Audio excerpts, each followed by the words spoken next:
সকল প্রান্তের পালিয়ে থাকা এইসব লীগদেরকে এই ডিমটা আমি ডেডিকেট করছি। তবে আমরা তো এখন কাঁচা ডিম আছে, ওরা এটা কাঁচা থাকবে না সিদ্ধ থাকবে আসলে আমি জানি না। তখন আমি আজকে আসছি 4 দিন হয়েছে, তো 4 দিনে এখানে অনেক আমার সুখ স্মৃতি আছে, আবার অনেক দুঃখ স্মৃতিও আছে। দুঃখ স্মৃতি হচ্ছে যে ভাতটাত কিছুই পাওয়া যায় না, আর আজকে এখানে এসে দেখলাম যে অনেক আপা আছে আন্টি আছে, তাইলে আসলে ভাতের কষ্টটা আমি কেন পাইছি এটা আসলে আমি জানি না। এত মানুষ থাকলে ভাতের কষ্ট পাওয়ার তো কথা ছিল না। যাই হোক,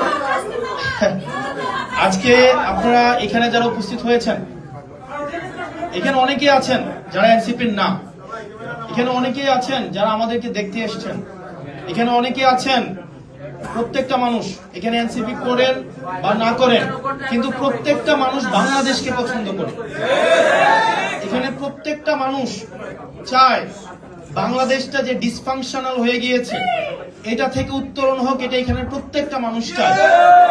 এখানে প্রত্যেকটা মানুষ চায় বাংলাদেশটা দীর্ঘ 17 বছরের বেশি সময় ধরে এই বাংলাদেশটা মূলত নিয়ন্ত্রিত পরিচালিত হতো সীমান্তের আরেক প্রান্ত থেকে, ভারত থেকে।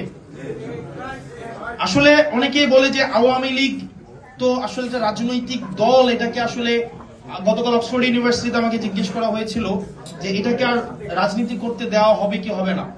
এটা পিপল ডিসাইড করেছে 5ই আগস্ট, যখন সেটা জনসমর্থন হারিয়েছে সেই কারণে এই দলের নেত্রী দেশ থেকে পালিয়ে যেতে বাধ্য হয়েছে।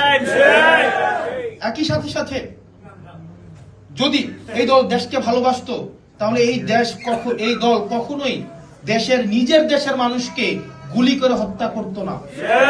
আপনারা দেখেছেন হেলিকপ্টার থেকে গুলি করা হয়েছে, আপনারা দেখেছেন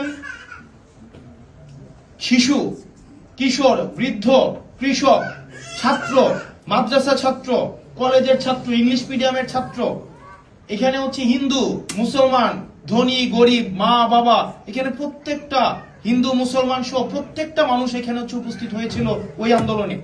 এখানে অনেক মানুষ উপস্থিত হয়েছিল যাদের চাকরির কোনো প্রয়োজন নাই। এই যে আপনারা যারা ডায়াসপোরা কমিউনিটি আছেন, আপনারা বিশ্বের বিভিন্ন প্রান্তে, আপনারা যারা জুলাই অংশগ্রহণ করেছিলেন, আপনারা কি চাকরির জন্য অংশগ্রহণ করেছিলেন? আপনাদের কি কোনো চাকরির দরকার হয়েছিল? আপনাদের আমি অনেককে দেখেছি যাদের বাংলাদেশে কখনোই কোনো কাজে না গেলেও চলবে, কোনোদিন যাওয়ার হয়তো কোনো প্রয়োজন নাই।